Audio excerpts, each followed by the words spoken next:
everyone, and welcome to Feed and Grain Chat. I'm your host, Elise Schaefer, editor of Feed and Grain. This edition of Feed and Grain Chat is brought to you by Watt Global Media and feedandgrain.com. Feedandgrain.com is your source for the latest news, product, and equipment information for the grain handling and feed manufacturing industries. Today, I'm joined on Zoom by Mike Hogan, Corporate Origination Manager for CGB. He's here to talk about the value of good communication when it comes to getting those grain contracts signed. Hi, Mike. Thanks for joining me today. Hi, Elise. Thank you for having me. Really appreciate it. Yeah, no problem. Now, let's get right into it. Even experienced growers can find grain contracts complicated sometimes. Can you break down the complexities of these transactions and how merchandisers can help producers better understand them? Sure. That's a great question. That's one that they've probably been a little bit more complicated in recent times just due to some of the new structured and option-based contracts. So there's a lot more to some of those types of contracts that are out there. But back to the main point of what can make a contract so difficult to understand from a producer's aspect is, one, just the sheer volume of stuff that's on the contract. So I think as a steward of the industry, part of it is making sure that we're very clear on what we want to relay to the customer from that perspective. So a lot of times you really have a template of a contract that will have very similar terms regardless of the contract type that is out there.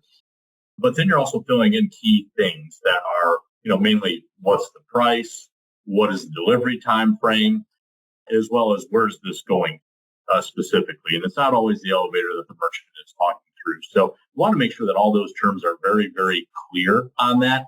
And also, if there's anything special that goes beyond just the typical contract that you're doing, making sure that those are well noted and clarified kind of front and center on the contract. I think those are some of the things that can benefit it, along with just some of the contract types that can also be a little bit confusing, so to speak, out there. And again, our job is to make sure that those are really well clarified from that. A couple of the things that I think are key to understanding of the contract is the contract actually starts with the verbal agreement between the producer and the grain merchant at that time. And then the paper part of the contract is really confirming what took place during that conversation and that agreement for the elevator to buy grain from that producer. So I think from a producer perspective, when they receive those contracts in the mail, they really want to look through that and make sure that what was talked about is also represented on there. And if it is, go ahead and sign that, because that also protects them once those contracts are signed. So I think that's a very important part of it from that standpoint. Excellent point.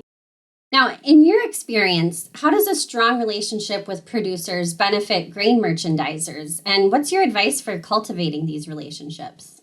Moving a relationship beyond just transaction is really, really key. So the kind of ABCs that I think about kind of forging that relationship and why it's beneficial to me is, first one is consistent communication. Relationships are built over time, not through transactions. And it takes some creativity on the part of a merchant generally to reach out to a producer, even when there's something not to transact or a contract to go get signed, or, hey, you owe me X amount of bushels by this end date. Those are typical conversations that we have with a purpose. Oftentimes, just checking in what's happening on the farm, what are some of the problems, issues, opportunities they're trying to solve for. Those go a long way in showing the producer that you're on their team. Do that. Producer profitability is pretty well linked with, kind of grain industry profitability, whether you're a seed company or a grain elevator like ourselves. When the producer is doing well, the rest of us are doing well. And I think the other part of it too is understanding that when you are an elevator, working with the producer and understanding, almost kind of trading along with the elevator, there's some good opportunities that can be found that are very beneficial for both the producer and the elevator. And sometimes we see that when the markets are maybe showing that bushels need to go in non-traditional spots. So maybe a river loader all of a sudden becomes a rail loader for whatever reason. When that happens, knowing where grain is available, who might have and who could hit those delivery timeframes can be very, very beneficial. That can open up extra opportunities to not only the grain elevator, but also to the producer. So having that relationship, as you talked about, can really, really help. And then the third part of it is just for clarity and when there's problems, right? We talked about the complexity of grain contracts.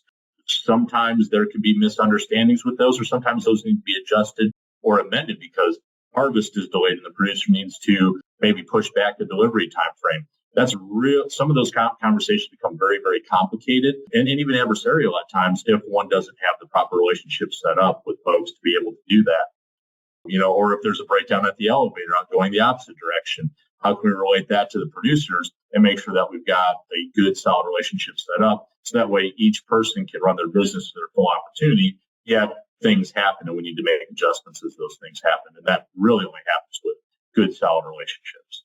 Now, as mobile apps make it easier for producers to execute grain transactions from their phones, what challenges does this present for grain merchandisers, and what are some benefits of this technology? Like anything, there's always pros and cons to this. So if I start with the cons list of it, it's just impersonal at the end of the day. So one has to understand, is the producer making the best decision, maybe without all the information, right? When they're doing some of these things that having an interaction with a grain merchant can provide them. That's something. Just simply a producer wanted to do XYZ, but maybe that didn't come through in the transaction. The proverbial I want to sell, but I end up buying type of thing. For those of us that have ever done, TD Ameritrade, for example, on some of those items. So just kind of that fat finger possibility when you think of that. And because of that impersonality with it, what if there's a problem? How are those things addressed? Or do they become known fast enough for both parties to take appropriate action and mitigate any potential losses or risk? It can be difficult from that standpoint. Just it is impersonal.